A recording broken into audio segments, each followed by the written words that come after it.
In the year 2012, we had a lot of good titles. We had Far Cry 3, an open world adventure, right? Everybody remember that one. An action-packed game in Max Payne 3, that was fun as hell. We also had an emotional, gripping story in The Walking Dead. Oh my gosh, that was chef kiss. That was a real tearjerker, ladies and gentlemen. But my personal favorite was Sleeping Dogs. I mean, Sleeping Dogs was just amazing. You know what I mean? That's how I feel, at least. Like, it's another open world games, action adventure, and it take place in none other than Hong Kong itself. Who been in Hong Kong? Me? No. You? No. But you could have been in Sleeping Dogs. It was developed by United Front Games and published by Squareenix, the same Squareenix that bought us this masterpiece. Damn, hold on, wait, that's the wrong game. Oh yeah, the same Square Enix that bought us this masterpiece. Or at least that's what I heard. I don't know. I've never played the Final Fantasy franchise, so don't hate me for it. But back to Sleeping Dogs. I feel like this is one of the most slept on, no pun intended, games by a lot of people. Like, I've spoken to people who've literally never even heard of this game, even though it has great martial arts and you can do this.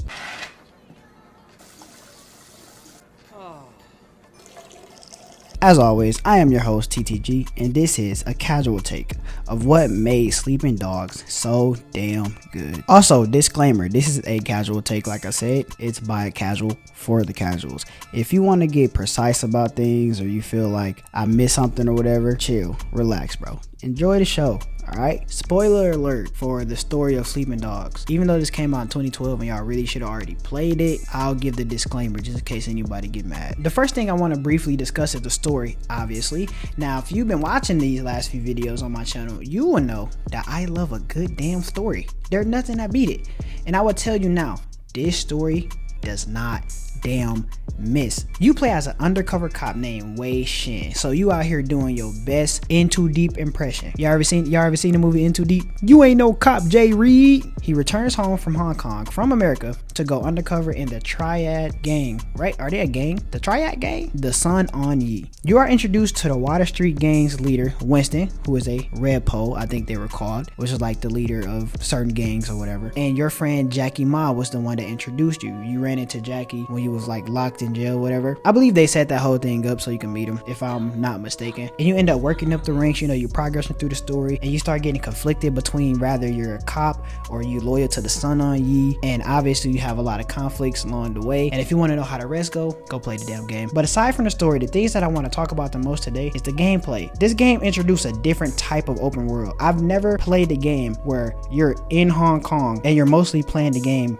not using weapons and you're just fighting with fists and feet. And I know what some of y'all thinking, but Ty, what if I want to use guns? Then I tell your ass go play GTA. But to be fair, there were guns in this game. They just weren't essential unless it was like part of the story, or like you actually go find one in the world. They put them in like little boxes or something. But the martial arts in this game remind me of that Jet Li game. I think it was called Unleashed. Hey, so future Ty here. The game was not called Unleashed. That was the damn Jet Li movie. The game was called Rise of Honor.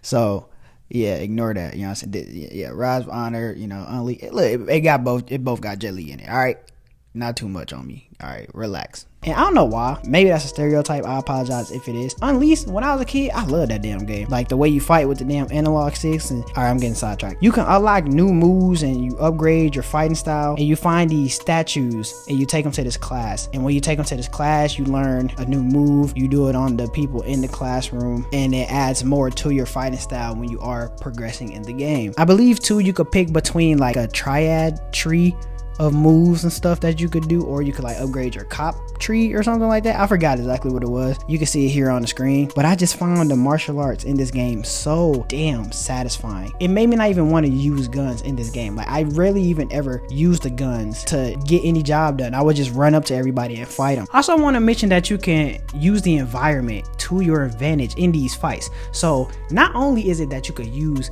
martial arts to fight, but you could take somebody, grab their head and put it in the damn fan. Like, bro, I can literally do this. Tell me that's not fire as hell. Because if you don't like that, you just don't like gaming. I'm sorry. There's no way around it. The third thing I think makes the game great is the Hong Kong setting. Now, off the top of my head, like I said, I can't think of any game that's an open world experience and it takes place in Hong Kong. Like, you're being able to just go around and explore this beautiful place that you never seen before, because obviously most Americans play the game and you've never been out of the US. So to be able to see what it's like in a video game was pretty dope. Like, the one thing that I loved was having to drive on the left side of the street and having the steering wheel on the right side of inside the car. Like, I love to be able to do that, and it's something I wanted to do in real life actually, but I've never played a game where I have so much damn fun driving on the left side of the street before. Oh, my bad, ain't nothing wrong with your video. I just wanted to get your attention so I can remind you, subscribe, ladies and gentlemen. Yes, and like the video, don't forget, because if you listening to this part, that means we bonded, you and I. Yes, you. Who? Me and you, we forever now. You are a part of me. Pause. Well, I guess technically play, I mean, like the video, like play the video. Okay, I'll go now. The fourth thing I want to add to this list is the experiments of all like the small things you could do, like, you know, being able to go to the club, you could do karaoke, obviously changing different types of outfits. Like, my Wei Shin was better than your Wei Shin. Like, I'll be dressing my man's up looking clean every time, and even just going around and eating different type of foods around like the little pop-up shops across the map. Like, if you don't know what a pork bun is, you haven't lived for real. A man who never eats pork buns is never a whole man. The next thing that I want to talk about is the radio stations. I feel like the radio in this damn game was so damn good, bro. I don't know, like, I'm finna just replay this game while I'm recording this video because it was so damn good. I would get in the car, I would be driving around, and it was a specific song that I loved the most. It was called Soft Room by Lauren. I have that on my actual real life playlist that I listen to when I drive around at nighttime, and it's like, it's such a vibe, bro. And if you never heard that song, go look it up.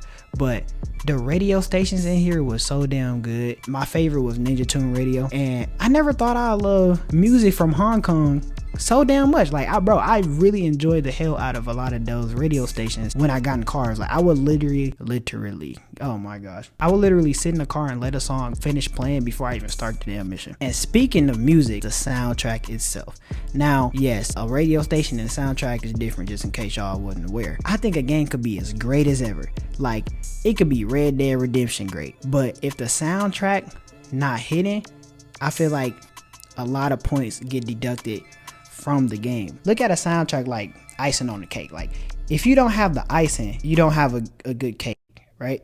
I don't know, you get what I mean. The point is, the soundtrack just has to hit with the rest of the game. Like, especially at the climax of the game, it just shows you how amazing a soundtrack can be. Like, just go on YouTube and type in Sleeping Dogs OST and you tell me this soundtrack not a damn banger. Last thing for real that I want to bring up is the characters. The characters in this game, they made you really invested in these characters. Like, it made me hate these characters too in ways, because like, your character Wei Shin apparently had a sister that, like, I believe she overdosed or something, but like, she was a sister that like looked super good. So all the dudes that you grew up with basically loved your sister, and they would disrespect your sister in front of you, like talk about how fine she was and like, you know, how her body was and yada yada. And it didn't make you, the person playing the game, want to hop on their ass, because it's like, bro, don't be disrespecting my sister like that. It make you feel like that's your sister, because that's the characters you playing. And one of my favorite characters I mentioned earlier was Jackie Ma, man. Like, Jackie was like a comedic relief character in ways, but he brought a lot more to the table. He was like